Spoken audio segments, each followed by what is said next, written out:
Welcome, everyone, to another exciting episode of the Team Lead Talks podcast. I'm your host out of Alexandria, Virginia, Andrew Becker. On today's episode, one of the first people I met in a relatively new mastermind I am in, Michael Stansbury, CEO, founder of MemFixerUpper. Welcome to the show, Michael. Thank you, Andrew. Excited to be here. We're both, we're both college basketball fans. I'm an Arkansas fan, North Carolina fan. Both our teams doing okay this year. We're excited. Yeah, not bad. Yeah, the football team on my end is whatever, but You got a lot of potential. In fact, you got our old coach as an offensive coordinator, Bobby Petrino. So that's looking up. We'll see what happens. Cool. So we'll come back to the college sport conversation later, but let's dive right into this, Michael. For those who might not know who you are, let's just give them a quick intro: what you do, who you are, and who you service, and what you do in the real estate industry. Yeah, so I'm in Memphis, Tennessee. I was a realtor from 2000 to 2008. In 2008, I was working for a new construction home builder, and things were not selling. So I flipped a couple houses and was like, "Hey, this is what I like to do." And so I was basically a fix and flipper from 2008 to 2013 with a little bit of realtor work on the side, and didn't even know what wholesaling was. I was just a guy buying houses and flipping them on the retail market. Yeah. And then in 2015, I wholesaled my first house, and I was like, man, that was great. I wonder if I'll ever do that again. And didn't even realize, because I was not, online, not learning from anybody, just doing the same thing over and over. And then I realized, oh, this is a thing. And so created MemFixerUpper and started both fix and flipping and wholesaling and buying and holding. And so that's what I do here in Memphis full time. I also have a local coaching business. I coach people on how to fix and flips. I also sell them some of my properties. And then I also do a little bit of coaching with young men who are entrepreneurial. So they're maybe in business for 2 or 3 years, but I coach them in their businesses. Got 4 kids. I'm going to be a grandpa in June. So excited about that. Congratulations. I also have 4 kids. Hopefully I'm not going to be a grandpa in June because that'll be news to me, but congrats, man. That's awesome. Yeah. So, but that's it. Yeah. Thank you very much. I'm excited about that. I'm very, very excited about that part. We are both in real estate. We both like college sports, and we both have 4 kids. There you go. A lot in common to get this conversation started. But let's go back to MemFixerUpper. Can you walk us through what that looks like in your business? And then if anyone, I'm sure you talk to a lot of people all the time, and as do I, they're always kind of looking for another revenue stream, another avenue to kind of get into, or at least get educated on and figure out. Let's talk about your business first, Michael, and then kind of transition to how you help others do this. Yeah. So, with MemFixerUpper, it is, one of the things that we're really good at is if we had a kind of superpower, there are a lot of people in our market that we compete with, but we do a lot of direct to seller advertising to get under market deals. Can you give us some examples of what that means specifically? Yeah. So we do a lot of direct mail, and we get a lot of great data. So we can target the people that are most likely to sell the next 6 to 8 months to 12 months. And we mail to them. And that is our biggest driver, probably our second biggest driver other than referrals. And so in our market, we've been in the market for a while. So we have created relationships with probate attorneys, with people that run into folks that are going in the process of maybe having a distressed house for sale.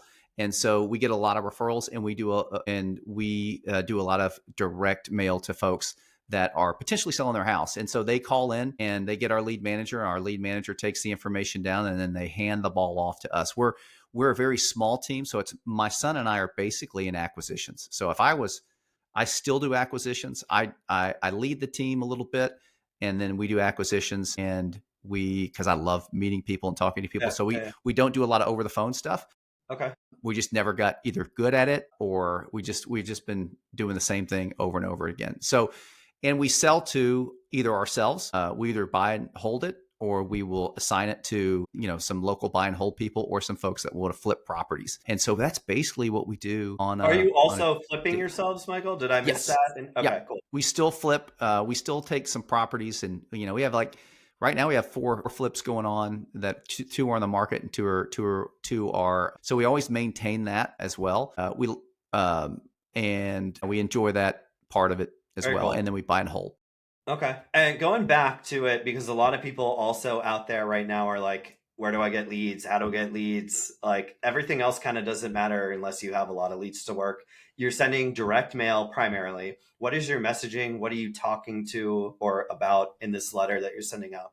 Well, so it depends on, so we try to tailor the message to the individual. So for instance, we have a letter that goes directly to the probate leads. We have a probate letter that goes out, and we try to hit them 6 to 8 times within a 18-month period. And we don't do a postcard. We do a letter in an envelope, and actually 2 pieces of paper in that envelope. So we get a lot of we got a good open rate and a good callback rate. And we know we're competing against a lot of folks in the market.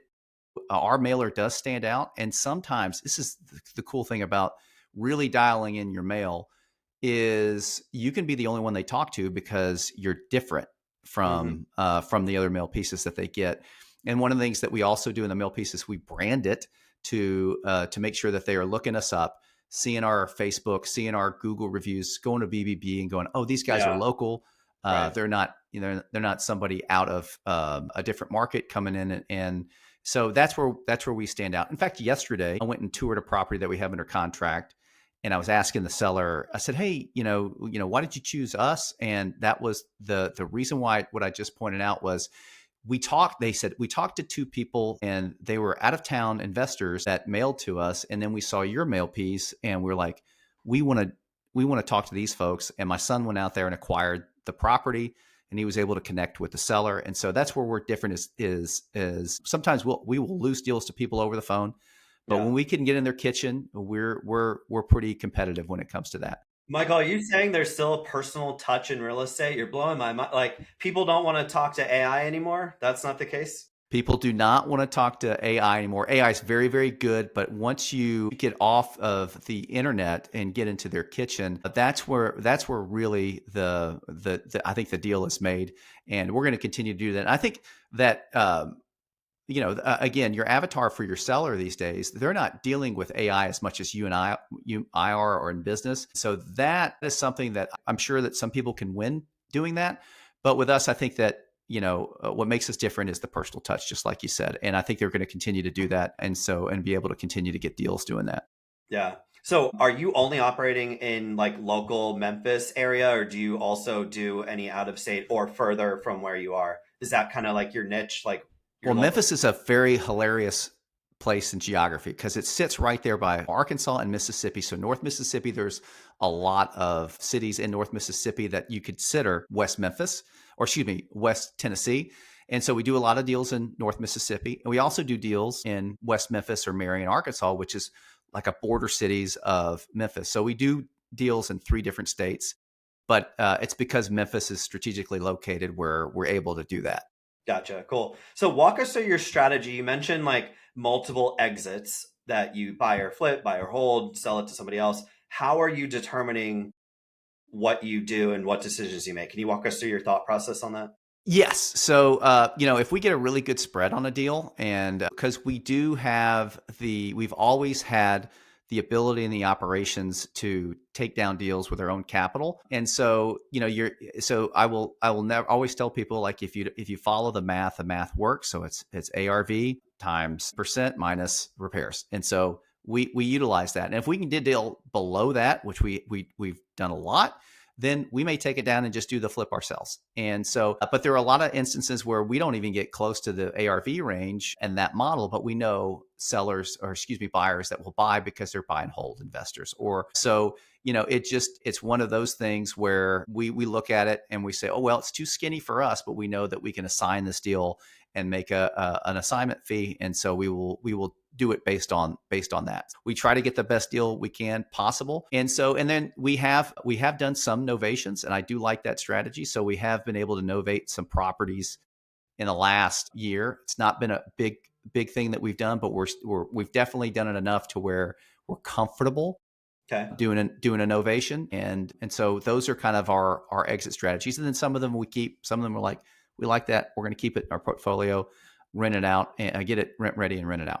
Yeah, Michael, one thing that I would love for you to expand on, obviously on the podcast, I love it when any listener can kind of take away and say, oh, that's the strategy. You mentioned ARV, after renovation value, or like when it's all said and done and you put in the work, there's a price point.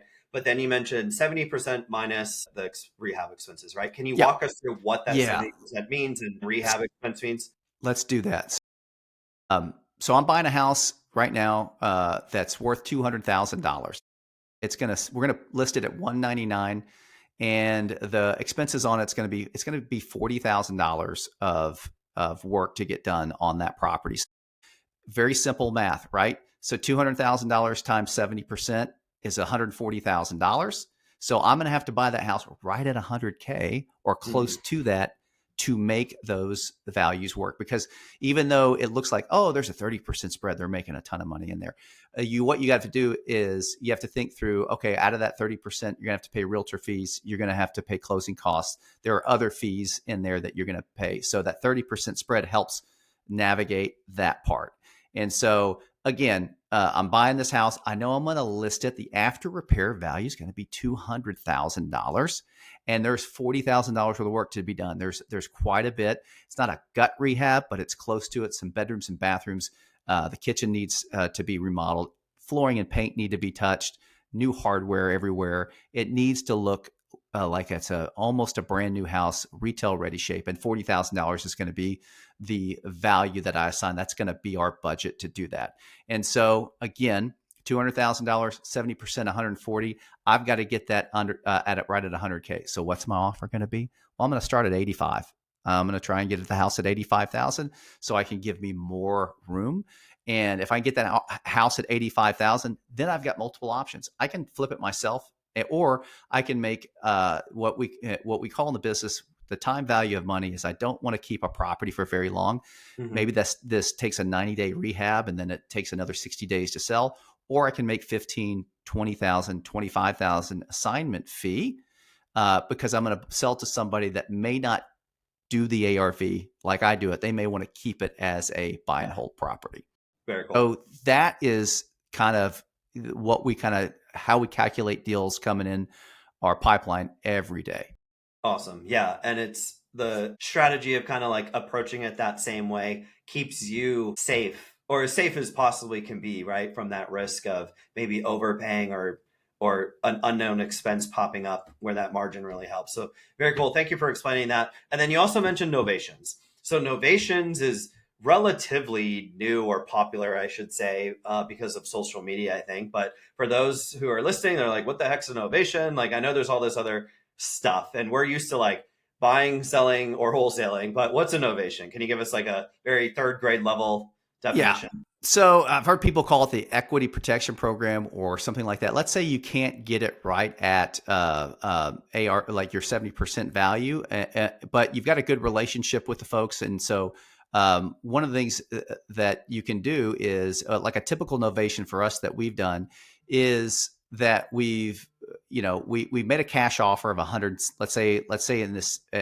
instance, the $200,000 property, and we made a cash offer of $100,000, and they want 110, 120. Well, there may be an opportunity for us to say, hey, we can give you 110, but what we're going to do is we are going to have an equitable interest in this property, and we're going to give you we're going to handle the rehab of the property, and we're going to handle the marketing of the property in the MLS, and we're going to spend this amount of money to get the house ready for market, and then you're going to get 110 at closing, and we're going to get whatever is left over that. So if we sell the house for $200,000, we're going to get $90,000. Now, all that money is not necessarily profit.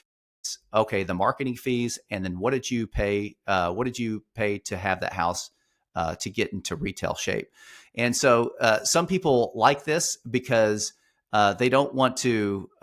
They don't have the capital to put into the property, and it doesn't necessarily fit the margins that you're comfortable with closing on the property. Yeah. And so that is a novation, and there could be multiple reasons why somebody would want to novate the property. And so that's basically how we've done we've only done 3, so we're not experts on any of it, but we have some time under tension on that. Very cool. Awesome, man. So clearly you have your operation down. You're a very optimized, systematic type of person, which I love because I am too. But now let's flip to, you do this in real life. You practice it every day with you and your team and your son. And then let's kind of flip over to your coaching mentorship program. Can you talk to that? And like, who is it for? What do you learn? How much does it cost? Like, what does it look like being in it? Yeah, so it's a local coaching program. And so one of the things that we teach is we're looking for somebody that wants to flip 2 or 3 houses a year. And this could be somebody that owns a business, or this could be a stay-at-home mom. Mm-hmm. And so we have a great coaching student, Elena. They're in the 4 kid club too. And so she's just looking to do 2 or 3 deals a year. So, and so what we do is we teach them basically, we teach them the basics, but we also teach them some marketing. So even though somebody may say, I don't know how to get deals, we show them how to, within their network, use their network to get deals, and to also do something as simple as driving for dollars. And so we told her, you've got to be able to let people know what you do and what you're doing on social media, at church, and those things, and people will send you deals. And what in her case, she has just worked her network, worked with a realtor, and gotten a great relationship with a realtor, and the realtor's been able to send her deals under market, where she's been able to close them and make really good income. She's been a student of ours. She's no longer active in our coaching program because she graduated like 3 years ago, and she does 2 or 3 deals a year. But the cost it's $15,000 and $750 per month, and we split the first 3 deals 50-50. And so what that looks like is that $15,000 is, hey, I'm a serious person. I'm going to listen to you, Mike, and do everything that you tell me to do. And we only do it if somebody's willing to do that. And then there's the monthly fee. That $15,000 gets paid back out of our part of the profit split. So $5,000 for those 3 deals out of the 50%. So they get their initial investment back. And Very so it's one of the things, like, you and I were talking about beforehand, college. And this is like, hey, if you're going to put money, you will learn something if you're motivated to learn, and you will learn something even more if you put money down and go, okay, I've put my Those that capital, pay attention. pay attention. And so that's what we charge for that. And then, so that's basically our simple coaching program. And we meet once a week on Zoom. And then we really are, one of the things that we do is sometimes we'll do once a month, we'll go and look at all the properties that we're flipping, so they can Very cool. feast, they can see it.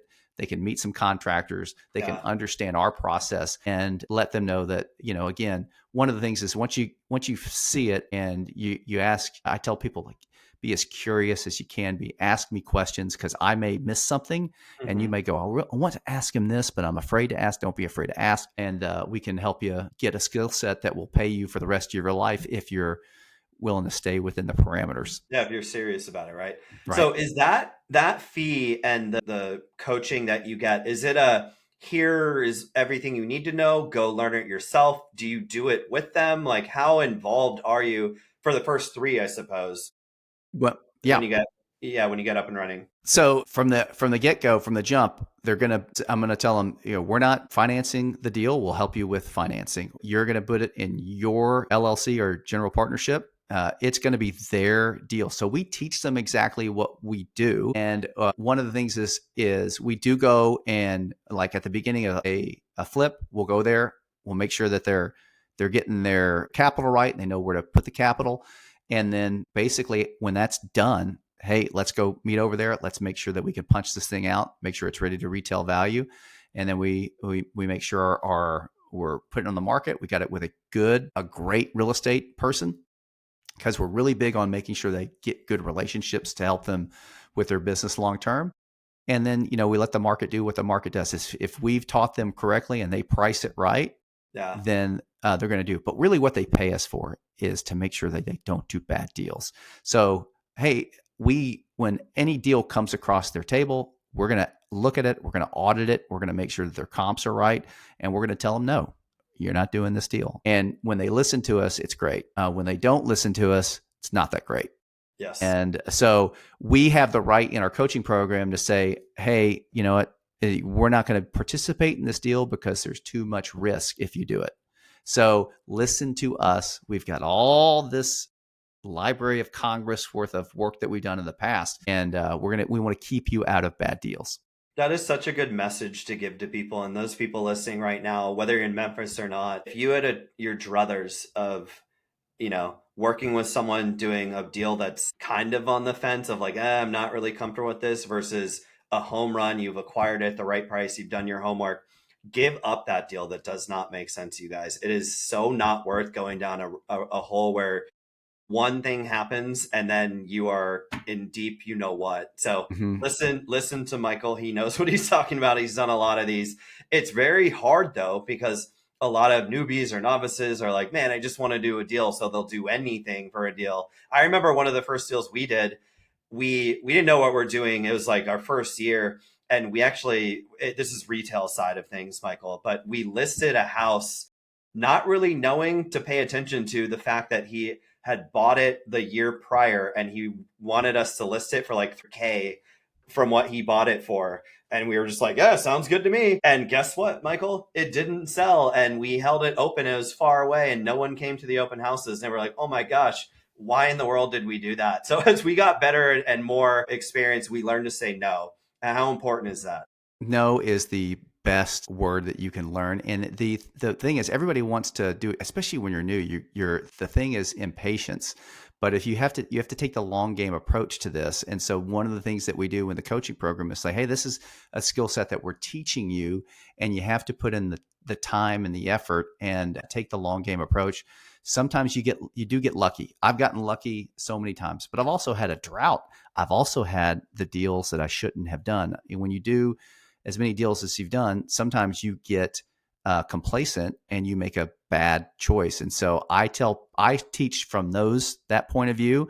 I've got a deal now that's been sitting on the market for a while, and it's had 2 instances where the house flooded.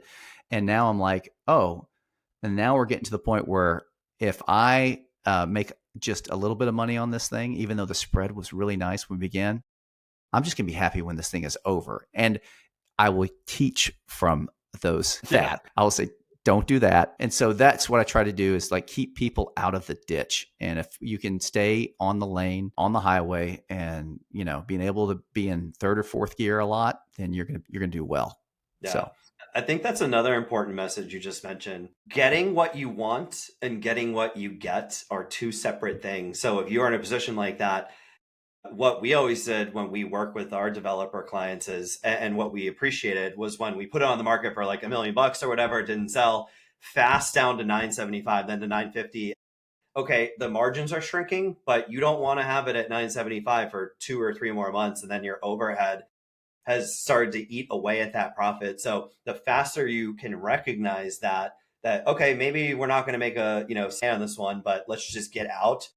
True developers know that. True flippers know that. Just drop it until you get an interest on it, sell it, move on to the next. There's always going to be a lot more. That's it. Yeah. And it's hard for people at first to know that, but when you had time under tension, you realize, oh, okay, this is about speed, because the thing is, new people get really scarce. They have a scarcity mindset with the amount of deals. They think, okay, well, I won't have another deal coming in, and you can't have that mindset. You got to flip that mindset or reframe it, and get the dog sold as quickly as possible, because it also so helps your head space. Yeah. So that's the message, is listen to your mentor, and listen to other people that have been through the wars, and that'll help you a lot. Yeah, very well said. So Michael, I know you are kind of regional down in Memphis and your neck of the woods, but those people in Memphis that want to reach out to you, or just people listening that want to follow you because you do a lot of cool stuff. I follow you and I always see you posting really awesome content. How does somebody get in touch with you, number one, or how does someone connect? Yeah, so I'm active on the social, on Facebook, and I'm not, I guess I'm connected on Instagram because it's connected to everything. So Facebook is how you reach out to me. You can either follow me or friend me, and I'll friend you back. I just try to stick to friends with people in my market and real estate folks. So that's the best place to see me. We have a website, MemFixerUpper.com. That's our seller lead gen website, but also has a lot of stuff about us because we're local. And but that's the best way to reach out to me. Very cool. And we will share this information in the description, so they will be easily accessible and findable out there. Michael, one last question before we depart. What's one book, resource, tip you can share with anyone listening out there that wants to get into, home flipping and figure this stuff out? Well, so with home flipping specifically, I could give you the Or just in general, it doesn't in have to be general. specific. I I'm tell not you sure what, why. I tell you a book that I'm enjoying. I always like to go recent because Okay. a book that there's a guy named Scott Adams. He was the Dilbert cartoonist, and he's actually dying of cancer right now. And so I've been following his story, and I've got his book. I got all his books, and so How to Fail at Almost Everything and Still Win Big by Scott Adams. Great Never heard of book. it. I'm going to buy that right after Great we get book. off here. Cool. Yeah, it's a Awesome, fantastic man. book. Recommend it. Yeah. Well, Michael, this has been awesome. You're dropping some really awesome golden nuggets. Hopefully someone picks up on some of the stuff that you're dropping here. Thanks so much for your time. It's good seeing you again, my friend. Good to see you too, sir. Thank you. All right, man. Take care. See you, bud.